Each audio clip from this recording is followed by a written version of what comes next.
Hello students, in this video we are going to study the last point in the chapter 11, that is enhancement of food production. The name of point is nothing but the role of microbes as a biofertilizer. म्हणजे micro ऑर्गॅनिझमचा वापर आपण बायोफर्टिलायझर्स म्हणून कसा करू शकतो किंवा कसा केला जातो हे आपण या पॉईंटमध्ये पाहणार आहोत. आता फर्टिलायझर्स आणि बायोफर्टिलायझर याच्यामध्ये आपल्याला काय फरक आहे ते समजून घ्यायचं आहे. तर फर्टिलायझर्स आपल्याला माहिती आहे आपण खतं म्हणतो. Fertilisers are the nutrients which are necessary for the growth of plants and thus for the productivity of cultivated plants. Fertilisers म्हणजे काय की जे आपल्या प्लांटच्या वाढीसाठी ग्रोथसाठी काय असतात उपयोगी असतात ते आपल्याला किंवा ते फर्टिलायझर्स प्लांटला काय करतात न्यूट्रियंट्स प्रोव्हाइड करत असतात किंवा पोषण देत असतात. अँड दस the productivity of cultivated plant become increases. म्हणजे काय होतं फर्टिलायझर्स किंवा खतं दिल्यामुळं आपल्याला काय होतं त्या प्लांटची प्रोडक्टिव्हिटी म्हणजेच उत्पादन पण वाढतं. Use of fertilisers for increasing productivity is one of the aspect of green revolution. Green revolution म्हणजे हरित क्रांती. ग्रीन रिव्होल्यूशन म्हणजे हरित क्रांतीचं एक उद्देश होतं. काय होतं तर फर्टिलायझर्स वापरून काय करायचं प्लांटची प्रोडक्टिव्हिटी वाढवणं. हे फर्टिलायझर्सचे दोन प्रकार इथे दिलेले आहेत त्याने. Fertilisers are classified as inorganic that is chemical and organic that is biological fertilisers. Inorganic म्हणजे काय केमिकल फर्टिलायझर्स की जे आपण बहुतांश प्रमाणात वापरतो केमिकल फर्टिलायझर्स. ऑर्गॅनिक फर्टिलायझर्स म्हणजे बायोलॉजिकल फर्टिलायझर्स किंवा आपण त्यांना सेंद्रिय असं म्हणतो. Inorganic fertilisers are synthetic where mineral salts of NPK are mixed in definite proportion and thus dusted in the field. Inorganic fertilisers हे आपल्या ओळखीचे आहेत म्हणजे आपण त्यांना केमिकल फर्टिलायझर्स म्हणतो की ज्याच्यामध्ये प्रॉपर अमाऊंटमध्ये काय असतं नायट्रोजन फॉस्फरस आणि पोटॅशियमचा डोस त्याच्यामध्ये दिलेला असतो. म्हणजे त्याच्यामध्ये प्रोपोर्शन हे डेफिनाइट असतं ठरवून दिलेलं असतं आणि ते आपल्या शेतामध्ये आपण वापरतो. Non judicious or excessive use of such fertilisers lead to pollution of soil air and ground water. Soil become acidic. आता हे तर तुम्हाला माहितीच आहे. जर आपण जास्त प्रमाणात जर केमिकल फर्टिलायझर्सचा यूज केला तर आपल्या शेतामध्ये असणारी जी काही जमीन आहे त्याचबरोबर एअर आणि ग्राउंड वॉटर ते काय होतं प्रदूषित होतं आणि त्याच्यामुळं काय होतं आपली सॉईलचा pH जो आहे तो काय होतो ॲसिडिक बनतो. म्हणजे थोडक्यात शेत जमीन आपलं नापीक बनायला लागतं. कशामुळे होतं तर केमिकल फर्टिलायझरचा जास्त प्रमाणात जर आपण वापर केला तर. मग त्याच्यावरती पर्याय म्हणून आपण काय करू शकतो तर organic fertilizers are biological in origin and include farmyard manure that is FYM, compost and green manure. Use of this fertilizer increases the fertility of soil. या केमिकल फर्टिलायझरवरती आता सध्या एक नवीन ट्रेंड आलेला आहे म्हणजे काय बायोलॉजिकल फर्टिलायझर्स किंवा त्यांना आपण ऑर्गॅनिक फर्टिलायझर्स असं म्हणतो. मग ऑर्गॅनिक फर्टिलायझर्समध्ये आपल्याला काय काय माहिती आहे फार्मयार्ड मॅन्युअर कंपोस्ट म्हणजे आपल्या आता शेतामध्ये वगैरे आपण उकिरडा तयार करतो म्हणजेच खत आपल्या घराशेजारीच आपण तयार करत असतो. काय करतो त्याच्यामध्ये तर ॲग्रिकल्चरल वेस्ट आहे त्याचबरोबर आपल्या घरामध्ये जो काही केरकचरा तयार होतो किंवा शेतामध्ये जो काही काड वगैरे राहिलेले असतात गव्हाचे किंवा ज्वारीचे काड वगैरे ते सगळं किंवा जनावरांचं शेण वगैरे असं सगळं त्या उकिरड्यामध्ये आपण काय करत असतो एकत्रित करत असतो आणि कालांतराने त्याचं काय होतं खत तयार होतं मॅन्युअर किंवा कंपोस्ट तयार होतं आणि तेच आपण आपल्या शेतामध्ये वापरतो. त्याच्यामुळं काय होतं सॉईलची फर्टिलिटी वाढते म्हणजे जमिनीची किंवा सॉईलची किंवा मातीची सुपीकता वाढण्यासाठी तिथं काय होते मदत होते. Nowadays, for better and sustainable agricultural production, farmers use biofertilizers and practice organic farming. आता सध्या काय होतंय त्याच्यामुळे आपल्याला केमिकल फर्टिलायझर्सचे तोटे आपल्या लक्षात आलेले आहेत. त्याच्यामुळे सध्या शेतकरी काय करतात आपल्या शेतामध्ये बायोफर्टिलायझरचा यूज करतात किंवा सेंद्रिय खतांचा वापर केलेला आपल्याला दिसून येतो. Biofertilizers are mostly nitrogen fixing living microorganisms which enrich the nutrient quality of soil, and they include bacteria, cyanobacteria and fungi. आता हे बायोफर्टिलायझर्स म्हणजे काय आहेत किंवा बायोफर्टिलायझर्स नेमके त्याची डेफिनेशन आपल्याला काय करता येईल, तर बायोफर्टिलायझर, बायो म्हणजे हा शब्द कशाशी रिलेटेड आहे, लिव्हिंग, म्हणजे इथं लिव्हिंग ऑर्गॅनिझमचा वापर आपण करू शकतो as a biofertilizers, as a fertilizers, म्हणजे फर्टिलायझर्स म्हणून आपण लिव्हिंग ऑर्गॅनिझमचा वापर करू शकतो. मग ते लिव्हिंग ऑर्गॅनिझमची काही नावं दिलेली आहेत पहा इथं, मायक्रोबची. कुठली आहेत? बॅक्टेरिया, सियानोबॅक्टेरिया आणि फंजाय, की जे काय करतात तर नायट्रोजन फिक्स करतात आणि ते प्लांटला देण्याचं काम करतात, जेणेकरून आपली सॉईल जी आहे ती काय होते, न्यूट्रिएंट रिच होते. म्हणजे थोडक्यात काय, biofertilizers are mostly nitrogen fixing living organism, ही डेफिनेशन लक्षात ठेवा. Biofertilizers are nothing but nitrogen fixing living microorganisms which enrich the nutrient quality of soil. For example, they include bacteria, cyanobacteria and fungi. पुढे काय दिले पा, biofertilizers are commercial preparation of ready to use live bacterial or fungal formulation. मग आता सध्या काय करतो आपण, प्रत्येकच जण बायोफर्टिलायझर आपल्या शेतामध्ये किंवा आपल्या घरामध्ये वगैरे तयार करत नाहीत. मग त्याच्यासाठी काय केलं, इंडस्ट्रीयल प्रोडक्शन पण त्याचं होऊ शकतं. म्हणजे इंडस्ट्रीजमध्ये सुद्धा हे बायोफर्टिलायझर विकण्यासाठी तयार केले, कमर्शियली विकण्यासाठी पण तयार केले जातात. म्हणजे ते आपल्याला रेडीमेडसुद्धा मिळतात biofertilizers. Live bacterial or fungal formulation. Their application to plant, soil or composting pits helps in enrich the soil fertility due to their biological activity. म्हणजे काय, हे बायोफर्टिलायझर्स वापरल्यामुळं सॉईल किंवा कंपोस्टिंग पिट्स, त्याच्यामुळे काय होतं, सॉईलची फर्टिलिटी वाढते due to their biological activity. Biological activity म्हणजे काय, त्या मायक्रो ऑर्गॅनिझमची ॲक्टिव्हिटी झाल्यामुळं आपली सॉईल काय होते, फर्टाईल होते, सुपीक होते. Use of biofertilizers is cost effective and eco-friendly. Use of biofertilizers is cost effective and eco-friendly. बायोफर्टिलायझर्स हे केमिकल फर्टिलायझर्सच्या मानाने स्वस्त पण असतात, त्याचबरोबर ते कुठल्याही प्रकारचं पोल्युशन करत नाहीत, कुठल्याही प्रकारचं प्रदूषण करत नाहीत, ते इको फ्रेंडली असतात, पर्यावरण प्रेमी म्हणतो आपण त्यांना. They play a vital role in the maintaining a long-term soil fertility and sustainability. जर आपण बायोफर्टिलायझर आपल्या शेतामध्ये वापरले तर आपल्या सॉईलची सुपीकता कायम राहते. जर आपण केमिकल फर्टिलायझर वापरत असू तर आपली सॉईल काय होते, नापीक होते, जर कंटिन्युअस आपण यूज केला तर त्याचा. परंतु बायोफर्टिलायझर जर यूज केले आपण शेतामध्ये तर सॉईलची सुपीकता जी आहे, सॉईलची फर्टिलिटी जी आहे ती कायम राहते किंवा लॉंग टर्म म्हणजे जास्त काळापर्यंत टिकून राहते. पुढं काय दिलं आहे पहा, टाईप्स ऑफ बायोफर्टिलायझर्स. याच्यामध्ये काय काय दिलं आहे पहा, on the basis of nature and function biofertilizers are divided into following types. मग बायोफर्टिलायझर्सची काही आपल्याला टाईप्स दिलेले आहेत. त्याच्यामध्ये पहिलं आहे nitrogen fixing बायोफर्टिलायझर्स. Nitrogen fixing biofertiliser म्हणजे काय, हे बायोफर्टिलायझर काय करतात तर नायट्रोजन फिक्स करतात, म्हणून त्यांना नाव काय दिलं, नायट्रोजन फिक्सिंग बायोफर्टिलायझर्स. हे मायक्रो ऑर्गॅनिझम काय करतात पहा, the nitrogen fixing micro organisms which convert the atmospheric nitrogen into nitrogenous compounds like nitrites and nitrates via ammonia. तर नायट्रोजन फिक्सिंग बॅक्टेरिया, त्यांच्या नावातच त्यांचं काम आहे पहा.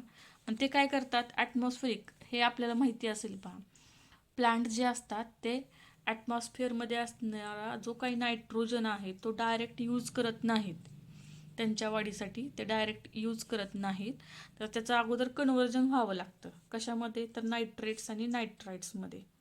मग हे मायक्रो ऑर्गॅनिझम ते काम करतात. The nitrogen fixing micro organisms which convert atmospheric nitrogen into nitrogenous compounds like nitrites and nitrates via ammonia.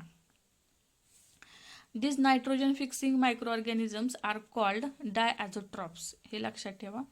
Nitrogen fixing जे मायक्रो ऑर्गॅनिझम आहेत त्यांना डायॲझोट्रॉप्स असं म्हणतात. मग हे नायट्रोजन फिक्सिंग बायोफर्टिलायझर जे आहेत ते 2 प्रकारचे दिलेले आहेत त्यांनी. लक्षात आलं. हे नायट्रोजन फिक्सिंग बायोफर्टिलायझर्स म्हणजे हे नायट्रोजन फिक्स करणारे काही बॅक्टेरिया आहेत. इथं एक्झाम्पल त्यांनी दिलेले आहेत पहा. काही बॅक्टेरिया आहेत, काही सियानोबॅक्टेरिया आहेत. तर नायट्रोजन फिक्सिंगमध्ये 2 प्रकार दिलेले आहेत त्यांनी.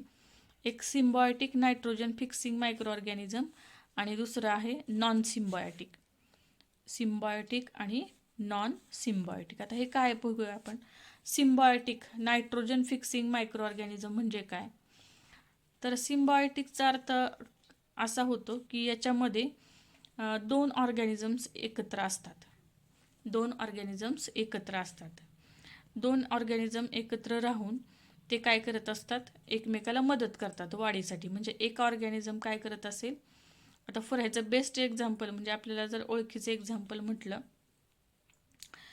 तर इथे दिलेलं आहे. For example Rhizobium, Anabaena, Frankia. These are the always associated generally with underground parts, that is roots of higher plants. Roots of higher plants. आता हे रायझोबियम, ॲनाबिना किंवा फ्रँकिया हे जे रायझोबियम हा बॅक्टेरिया आहे. आता हे रायझोबियम आणि रूट्स ऑफ हायर प्लांट म्हणजे हे रूट्स, हायर प्लांटचे रूट्स हे एक लिव्हिंग ऑर्गॅनिझम झालं आणि रायझोबियम हा एक लिव्हिंग ऑर्गॅनिझम. हे दोघं काय होतात, एकत्र राहतात. हे रायझोबियमचं काम काय आहे, ॲटमॉस्फेरिक नायट्रोजन फिक्स करणं. आणि कुणाला देतात, तर रूट्स ऑफ हायर प्लांट्स म्हणजे जे काही प्लांटचे रूट्स आहेत त्यांना देतात. हे प्लांट या रायझोबियम बॅक्टेरियाला काय देतं, तर फूड आणि शेल्टर म्हणजे राहण्यासाठी जागा देतं. म्हणजे काय झालं, हे प्लांट्सला पण उपयोगी आहे आणि रायझोबियमला पण हे प्लांट्स उपयोगी आहेत. आणि प्लांटला त्याच्या बदल्यात काय मिळते, या रायझोबियमकडून नायट्रोजन फिक्स करून मिळतोय. म्हणजे दोघं काय करतात, हे एकमेकाला मदत करतात, कुठल्याही प्रकारचं हानी पोचवत नाहीत. असं जर असोसिएशन असेल तर त्याला म्हणायचं सिम्बायोटिक. म्हणजे सिम्बायोटिकचा अर्थ लक्षात आला. इथं 2 ऑर्गॅनिझम्स एकत्र राहतात, एकमेकाला मदत करतात. एक्झाम्पल लक्षात ठेवा, Rhizobium, Anabaena, Frankia. Symbiotic nitrogen fixing micro organism. त्याच्यानंतर free living or non symbiotic nitrogen fixing micro organism. तर नॉन सिम्बायोटिक म्हटलंय किंवा फ्री लिव्हिंग. फ्री लिव्हिंग म्हणजे हे एकटेच असतात, ह्यांना काही जोडीदार वगैरे नसतो. Non symbiotic nitrogen fixing micro organism यांच्याबरोबर जोडीदार कोण नसतो, हे स्वतःच एकटे राहतात आणि काय करतात, नायट्रोजन फिक्स करतात. Example Azotobacter, Nostoc, Clostridium, Beijeringia and Klebsiella, Beijeringia, Clostridium and Nostoc. These are the non-symbiotic nitrogen fixing or free living microorganisms. हे लक्षात ठेवा एक्झाम्पल्स याचे. म्हणजे हे एकटेच राहतात आणि नायट्रोजन फिक्स करतात. त्याच्यानंतर दुसरा बायोफर्टिलायझरचा टाईप दिला आहे. इथं एक वरचा आपण काय पाहिला, तर नायट्रोजन फिक्सिंग मायक्रो ऑर्गॅनिझम्स. आता दुसरा प्रकार त्यांनी दिलेला आहे, फॉस्फेट सोल्युबिलायझिंग बायोफर्टिलायझर्स. फॉस्फेट सोल्युबिलायझिंग बायोफर्टिलायझर्स. आता हे काय करतात, तर दीज आर बॅक्टेरियल स्पेसीज. म्हणजे ह्या परत काय आहेत, बॅक्टेरिया आहेत. Bacterial species which solubilize the insoluble inorganic phosphate compound such as rock phosphate. Example Pseudomonas striata, Bacillus लॅटरॉन, polymyxa, Agrobacterium, Micrococcus, Aspergillus species. म्हणजे ह्या बॅक्टेरिया काय करतात, रॉक म्हणजे काय, खडक म्हणतो आपण. आपल्याला माहिती आहे खडकामध्ये पण काय असतं पहा, फॉस्फेट असतं. आणि त्या खडकामध्ये असणारं फॉस्फेट जे आहे त्याला सोल्युबल करण्याचं काम हे फॉस्फेट सोल्युबलायझिंग बायोफर्टिलायझर्स करतात. कारण आपण काही ठिकाणी पाहिलं असेल पहा, दगडामध्ये सुद्धा काही ठिकाणी काय होतं, प्लांट्स आलेले आपल्याला पाहायला मिळतात. म्हणजे तिथे काय असतं, त्या रॉक्समध्ये आपण माहिती आहे दगडाची झीज होऊन काय होत असतं, सॉईल तयार होत असतं. म्हणजेच त्या रॉकमध्ये काय असतं, फॉस्फेट असतं आणि ते सोल्युबलाइज करण्याचं काम काही बॅक्टेरिया स्पेसिस करतात. त्याची नावं दिलेली आहेत तिथं, Pseudomonas striata, Bacillus polymyxa, Agrobacterium, Micrococcus Aspergillus species. These are called as phosphate solubilizing बायोफर्टिलायझर्स.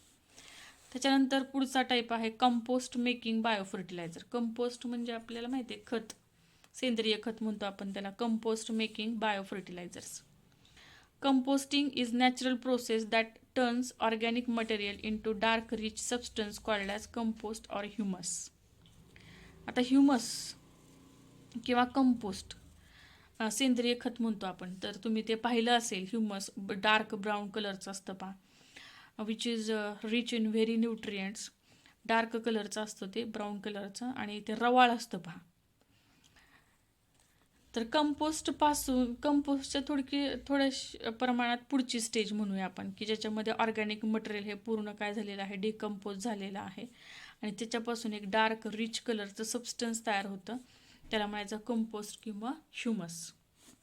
The composting process is dependent on micro organism to break down the organic matter in to the compost. हे compost किंवा खत तयार करणं किंवा सेंद्रिय खत तयार करणं हे कोणावरती अवलंबून आहे, तर मायक्रो ऑर्गॅनिझमवरती अवलंबून आहे.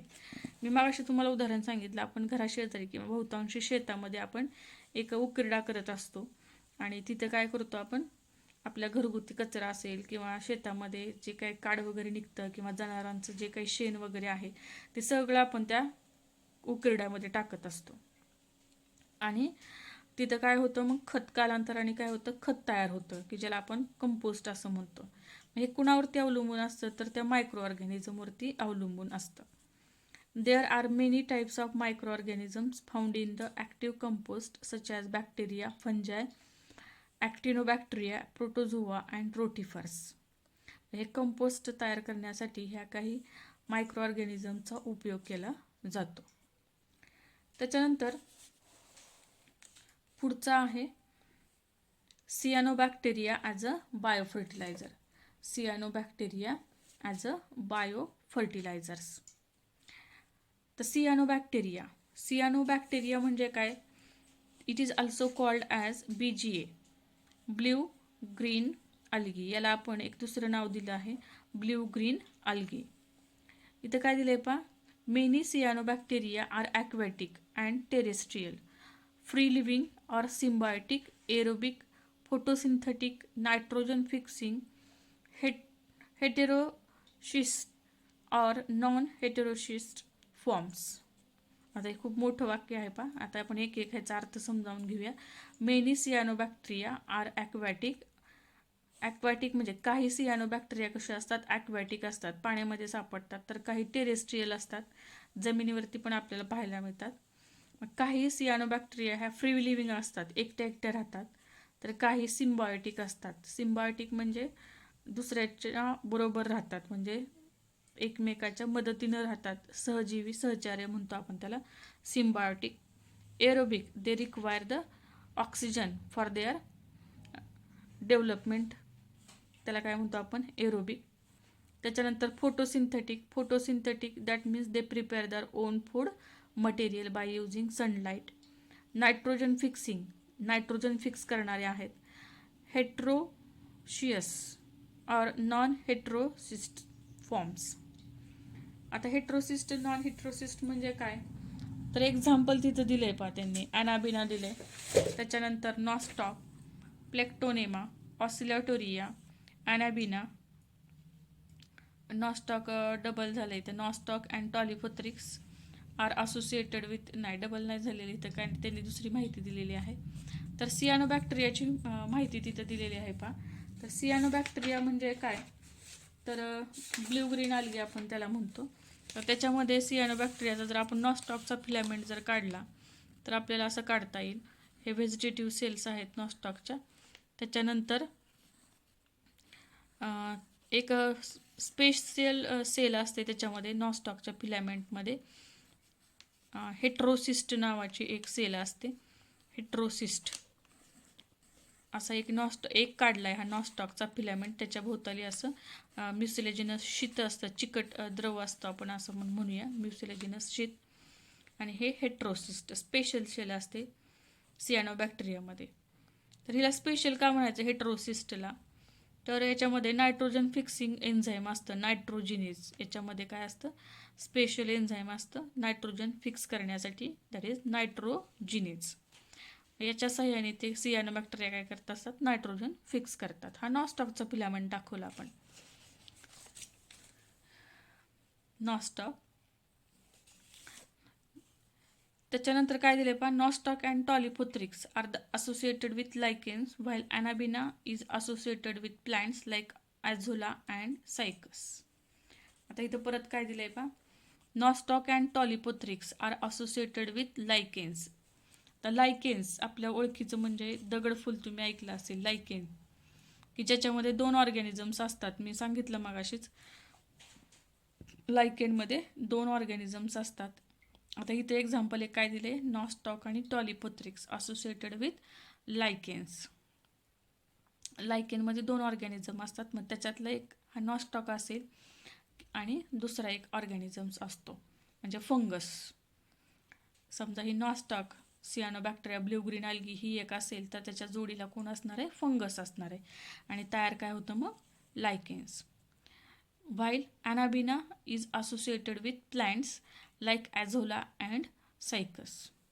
आता ॲनाबिना ही एक सियानोबॅक्टेरिया आहे किंवा ब्ल्यू ग्रीन अल्गी आहे.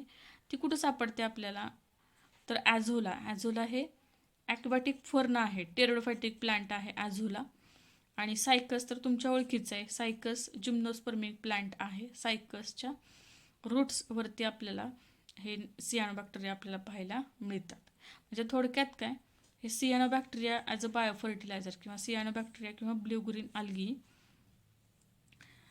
यांचा वापर आपण काय करू शकतो, बायोफर्टिलायझर म्हणून करता येतो. लक्षात आलं. काही सियानोबॅक्टेरिया कशा असतात, ॲक्वाटिक, तर काही टेरेस्ट्रियल आहेत, काही फ्री लिव्हिंग आहेत, तर काही सिम्बायोटिक. सिम्बायोटिकचा एक्झाम्पल इथं पाहिलं पहा आपण, लायकेन, की ज्याच्यामध्ये काय आहे, फंगस पण आहे आणि हा नॉस्टॉकचा फिलामेंट पण असतो. त्याच्यानंतर दुसरे एक्झाम्पल आहे सियानोबॅक्टेरियाचं, सिम्बायोटिक सियानोबॅक्टेरियाचं ॲझोला आणि अॅनाबिना हे दोघं एकत्र राहतात, म्हणजेच हे सिम्बायोटिक सियानोबॅक्टेरियाचं एक्झाम्पल आहे. तसंच हे अॅनाबिना आणि सायकस. अशा पद्धतीने काही फ्री लिव्हिंग असतात तर काही सिम्बायोटिक असतात. एरोबिक फोटोसिंथेटिक म्हणजे स्वतःचं अन्न स्वतः तयार करतात आणि नायट्रोजन फिक्स करतात. काहीमध्ये हेट्रोसिस्ट असतं, काहीमध्ये नसतं. अशा पद्धतीने हे सियानोबॅक्टेरिया ॲज अ बायोफर्टिलायझर्स आपण पाहिलं.